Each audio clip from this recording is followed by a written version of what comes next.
মদ পানের টাকা না দেওয়ায় স্ত্রীর উপর স্বামীর প্রাণঘাতী হামলা। পালংঘাট থানা এলাকার দরমিখাল গ্রান্টের পুনিছড়া গ্রামে এক নৃশংস ঘটনা ঘটেছে। মদ পানের টাকা না দেওয়ায় মদ্যপ স্বামী তার স্ত্রীর উপর ধারালো অস্ত্র দিয়ে প্রাণঘাতী হামলা চালিয়েছে। আহত স্ত্রীর নাম কুটিমোনা রি এবং অভিযুক্ত স্বামীর নাম সঞ্জয় রি। প্রাপ্ত তথ্যানুসারে পুনিছড়া গ্রামের বাসিন্দা সঞ্জয় রি সর্বক্ষণ মদ্যপ অবস্থায় থাকত। তার স্ত্রী কুটিমোনা রি অন্যের বাড়িতে কাজ করে সংসারে খরচ ও সন্তানদের ভরণ পোষণের পাশাপাশি স্বামীকে মদ পানের টাকাও দিতে হয়।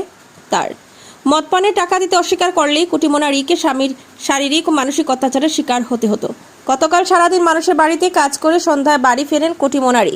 মদ্যপ স্বামী সঞ্জয় স্ত্রী কাছে মদ পানের জন্য টাকা চাইলে তাদের মধ্যে তীব্র ঝগড়া শুরু হয়। এক পর্যায়ে সঞ্জয় ধারালো বটিদা হাতে নিয়ে স্ত্রীর উপর ঝাঁপিয়ে পড়ে এবং তার পায়ে এলোপাতাড়ি কুপাতে থাকে।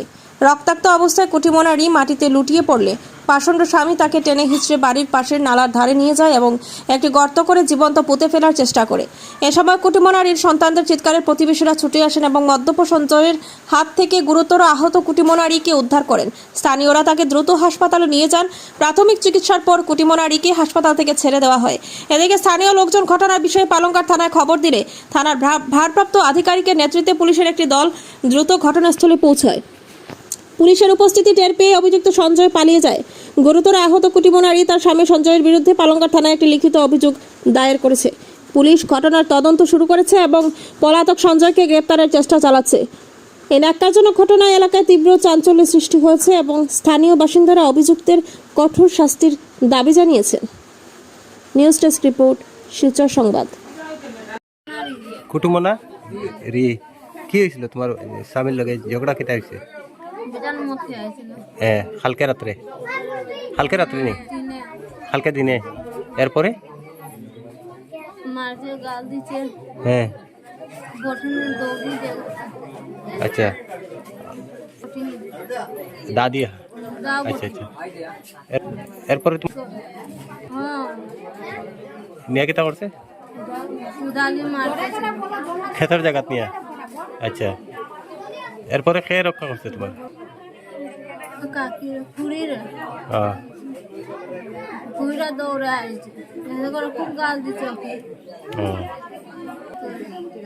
কি কাজ করে?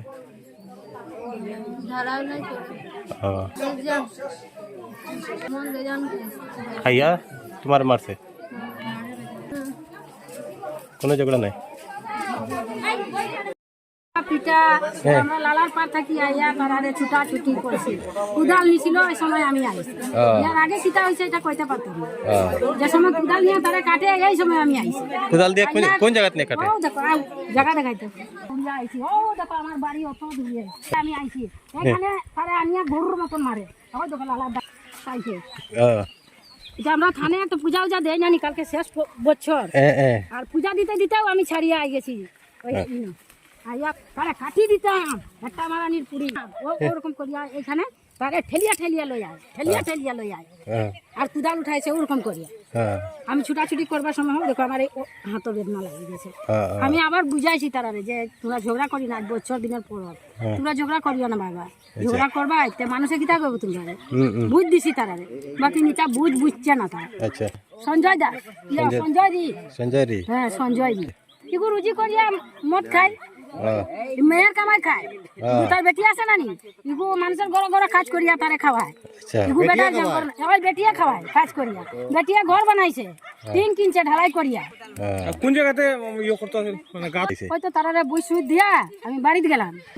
আইয়া শুনি তার বাচ্চা ও গেছে আমারে ডাক দিতে, কয় দিদিমা আগো আমার মারে কাটি দিছে। দৌড়িয়া আইয়া দেখি কাটি দিছে। বাচ্চারা কি করবে? খালি আইসি বাড়ি থাকি আইয়া দেখি হে বেটা আগু নাই, তারা কাটিয়াও রাখছে। এখন কই আছে বেটা কি জানি কোন দিকে গেছে এটা কইতে পারি। বয়স কত? তারারে জিগানো তার বউরে জিগানি এটা তো আমি মারতে পারতাম না। এটা আছে ইগো মারবো। তার জামাই কর যে ডাল বানাইছিল বাড়াইবার সময় সবজির মাঝে ডাল বানাইছে, ডালগু ধরিয়ে আর ফেলাই দিছে। এটা হে তারা কইতে পারবো। তারা ঘরের ভিতরে বড় দুর্বল লাগছে তো আমার লগে লাগে তার বউ কইলো যে তুমি মদ খাই আয়া আমার লগে মাতো অত বাঁশ তলা এরকম গলা বুঝ হইয়া কে মদ খাই আইছে? তার জামাই নাম কি তা? সঞ্জয় দাস সঞ্জয় রি। এরপরে ঘটনাটা হয়ে যায় তারপরে ওরকম বাসের মাঝে এরকম উঠায় আসছে তো আমরা তারা গেছি, তারা কাকিদার ডাকছি বলছে আও বলছে কুদা লয়া লালা কিনা দেয় বলে গাড়ি দিতাম। মানে মানে মারিয়া নিয়ে গাড়তো মানে টাইম যে মারিয়ে নিয়ে মানে এখানে গাড়া লাগে এটা লইয়া গেছে প্ল্যান করছিল তখন তখন মানে মানুষের স্থানীয় মানুষ স্থান মানুষ জমা হয়েছে তার বাদে দরবার বা শেষ হইয়া আমরা খাইনি খায়া তার ওইরকম করে মারছে যখন যে ঘটনাটা হইছে এখানে কে কে মানুষ আছে এখন বেজান মানুষ ওরা কাটবার সময় আমি ছিলাম চিনি বুলবুলের বউ কি আছে আচ্ছা দিদি